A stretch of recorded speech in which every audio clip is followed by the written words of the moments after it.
Mahkamah Konstitusi harus menolak permohonan uji materi atas UU Nomor 2 Tahun 2020 tentang penetapan Perpu Nomor 1 Tahun 2020 tentang kebijakan keuangan negara dan stabilitas sistem keuangan untuk penanganan pandemi COVID-19.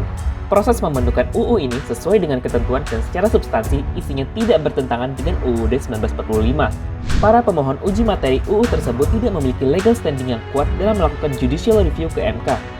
Hal ini ditandai dengan tidak jelas adanya kerugian hak dan atau kewenangan konstitusional para pemohon terkait dengan pasal-pasal yang dimohonkan pengujian dan keberadaan hubungan sebab akibat antara dalil kerugian hak dan atau kewenangan konstitusional. Apalagi UU ini merupakan salah satu bentuk antisipasi yang harus segera dilakukan pemerintah di masa pandemi COVID-19 karena memiliki potensi dampak krisis kesehatan, ekonomi, sosial, dan politik. Di sisi lain, salah satu pemohon yaitu Amin Rais telah melewati batas waktu yang dapat diajukan dalam perkara uji formil yaitu 45 hari setelah undang-undang disahkan dalam lembaran negara. UU Nomor 2 Tahun 2020 yang merupakan penetapan Perpu Nomor 1 Tahun 2020 tentang penanganan pandemi COVID-19 telah berlaku sejak 18 Mei 2020. Sedangkan permohonan uji formil yang diajukan pada 9 September 2020 atau lebih dari 3 bulan setelah diundangkan.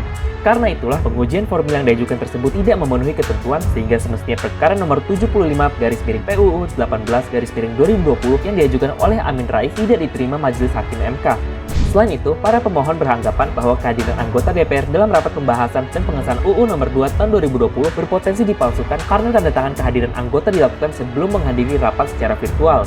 Kecurigaan tersebut merupakan asumsi para pemohon yang tidak berdasar karena meskipun tanda tangan dilakukan sebelum rapat, bukti kehadiran legislator dapat dikonfirmasi dan diverifikasi keabsahannya melalui surat Sekretariat Jenderal DPR RI. Rapat dengan kehadiran anggota DPR secara virtual juga sah dilakukan sesuai dengan aturan tata tertib DPR RI tahun 2020 yang menjadi dasar hukum penggunaan sarana teknologi dan informasi dalam masa pandemi COVID-19.